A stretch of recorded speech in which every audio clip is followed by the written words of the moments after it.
안녕하세요. 하루 필수 말씀 충전 하필큐티 조종환입니다. 오늘 함께 나눌 하나님 말씀은 레위기 16장 11절에서 22절까지 말씀입니다. 아론이 자신을 속하는 속죄 제물로 숫소를 바쳐서 자기와 자기 집안의 죄를 속하는 예식은 다음과 같다 하면서 이제 속죄 일에 대한 자세한 사항들을 이제 우리가 보게 됩니다. 그는 먼저 숫소를 잡아서 자신을 속하는 속죄 제물로 바치게 됩니다. 그리고 주 앞에 제단에 피어 있는 숯을 향로에 가득히 담고 또 곱게 간 향기 좋은 향가루를 두 손으로 가득 떠서 휘장 안으로 가지고 들어가서 주 앞에서 향가루를 숯불에 태우고 그 향타는 연기가 증거궤 위에 덮개를 가리우게 해야 된다. 그래야 그가 죽지 않는다. 라고 이렇게 설명하고 계십니다. 우리가 이 향의 목적을 좀 생각을 해 봐야 할 것 같아요. 하나님께서 명하시지 않은 불로 인하여서 우리가 거기에 이제 향이 첨가되어져 있는 것 아니냐라고 하는 그런 질문을 우리가 해봤었죠. 그러니까 하나님께서 명하시지 않은 향이 아니라 이제 이 향가루 같은 경우에는 목적이 어떤 변질을 위한 것이 아니라 목적 자체가 연기라고 하는 것을 우리가 알 수가 있어요. 이 향타는 연기가 증거궤 위에 덮개를 가리워야만 죽지 않게 되는 겁니다. 이것의 이제 목적을 생각을 해보면 이제 법궤가 있고 하나님께서 이 위에 임재하시는 것인데 이 대제사장이 이곳으로 와서 예배를 드릴 때 향을 피우지 않으면 하나님의 임재 앞에 곧바로 만나게 되니까 이 인간은 죽을 수밖에 없죠. 근데 이 법궤 앞에서 향을 피워 오르게 되면 이 향으로 말미암아서 인간은 가리워지게 되는 거죠. 하나님의 임재 앞에서 이 향을 통해서 인간이 보여지지 않는 가림막이 설치가 되게 되는 거예요.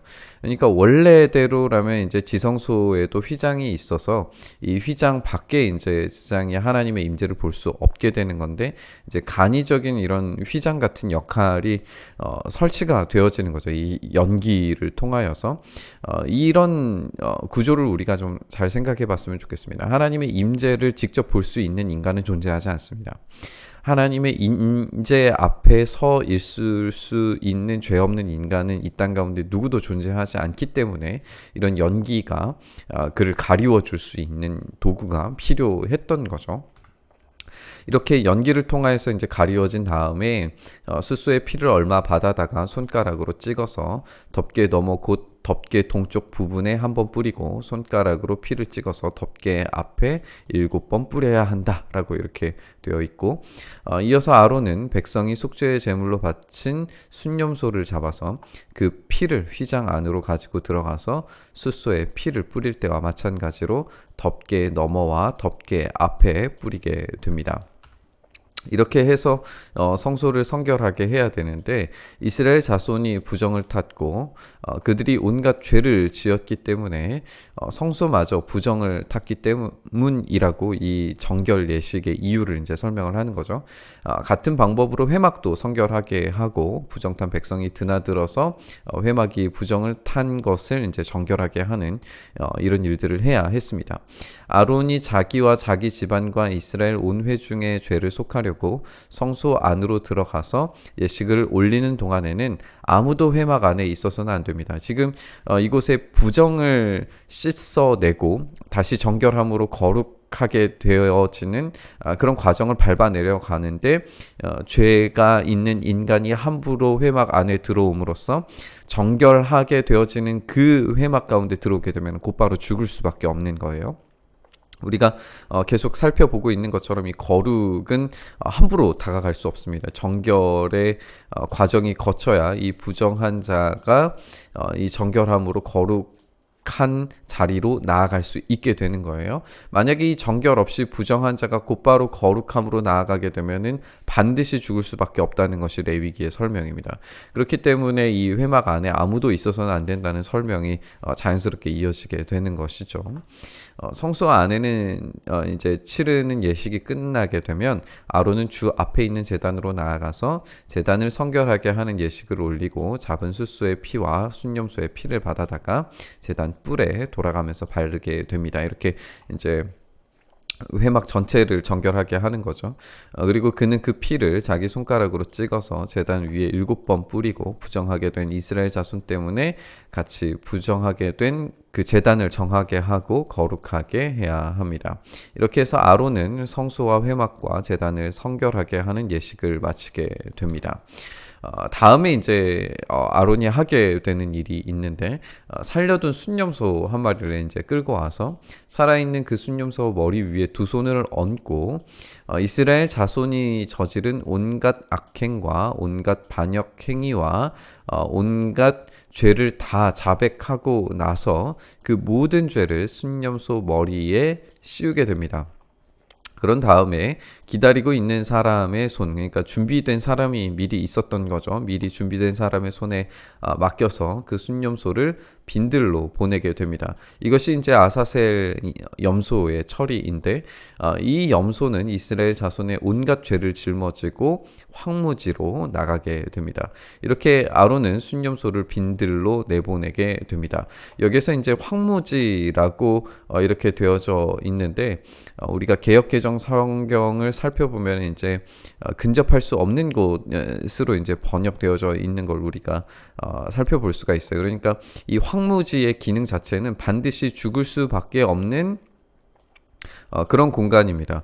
원문을 어떻게 이제 해석하느냐에 따라서 이제 이 본문의 해석이 이 아사셀 염소를 어떻게 해석을 해야 되느냐가 이제 갈리게 되는 것인데 이 황무지라고 하는 것이 접근할 수 없는 그 땅이라고 한다면 그것은 아마도 절벽을 이야기할 것이고 그 절벽 가운데 있는 어떤 바위라든지 아니면은 길을 가다가 반드시 죽을 수밖에 없는 그런 위치를 아사셀로 부른다고 하는 그런 해석이 조금 더 적절해 보입니다. 왜냐하면 이제 우리가 어제도 함께 나눴지만 아사셀을 어떤 귀신으로 해석을 해버리면 우리가 이 17장에 등장하는 귀신에게 제물 바치는 것을 가증히 여기시는 하나님과 이 아사셀 염소가 상반이 되기 때문에 연결이 되지 않기 때문에 아사셀을 귀신의 이름으로 보는 것은 제가 봤을 때는 적정하지는 않은 것 같아요. 어쨌든 이런 황무지 그리고 그 아사셀의 정체가 무엇이든 간에 지금 이 염소는 반드시 죽어야 하는 존재라고 하는 것만큼은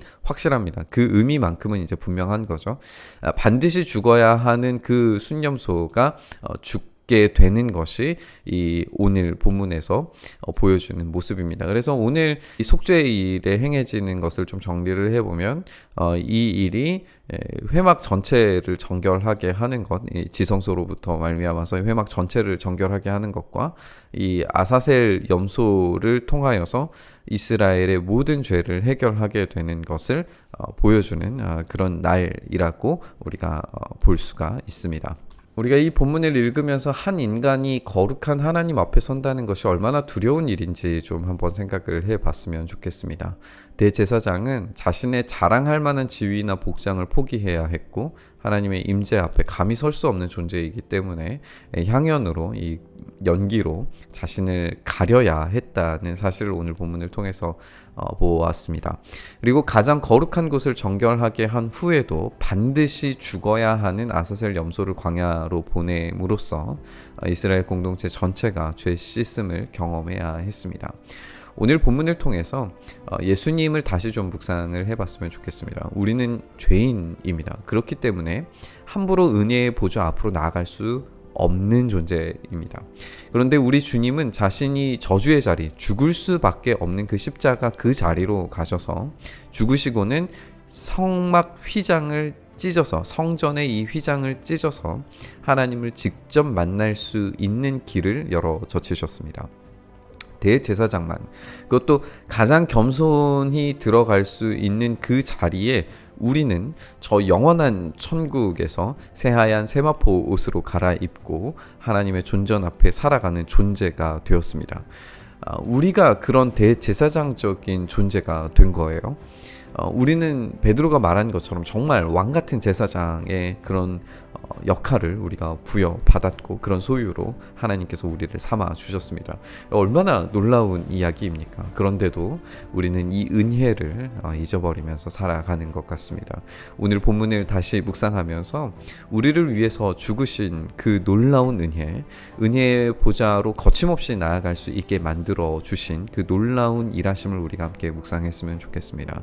그것을 위해서 아사셀 염소가 반드시 죽어야 했던 것처럼 우리 주님도 십자가에서 반드시 죽으셔야 했습니다.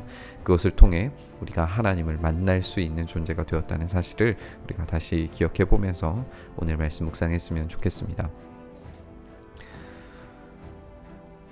하나님, 우리가 하나님을 만날 수 있는 것이 얼마나 놀라운 일인지 다시 한번 생각합니다. 우리 주님의 십자가가 없이는 우리가 도무지 하나님을 만날 수도, 하나님의 그 은혜를 누릴 수도 없는 가치 없는 존재임을 다시 한번 생각합니다. 가장 가치 있으신 예수 그리스도의 그 보혈 없이는 우리가 도무지 주님 앞에 나아갈 수 없습니다. 그러나 우리가 지금 이 시간 예수 그리스도의 보혈을 의지하여서 주님께 엎드려 주님의 은혜를 간구하며 주님의 그 은혜의 보좌 앞으로 나아가오니 주여 우리를 불쌍히 여기시고 우리를 긍휼히 여기셔서 다시금 주님의 은혜가 우리의 삶을, 우리의 인생을 덮으셔서 그곳에서 살아가는 참된 은혜의 복된 거룩한 존재로 우리가 살아갈 수 있도록 주여 역사하여 주시옵소서. 그렇게 우리의 삶 만지시기를, 붙들어 주시기를 간절히 소망하며 우리 주님 예수 그리스도의 이름으로 기도드리옵나이다. 아멘.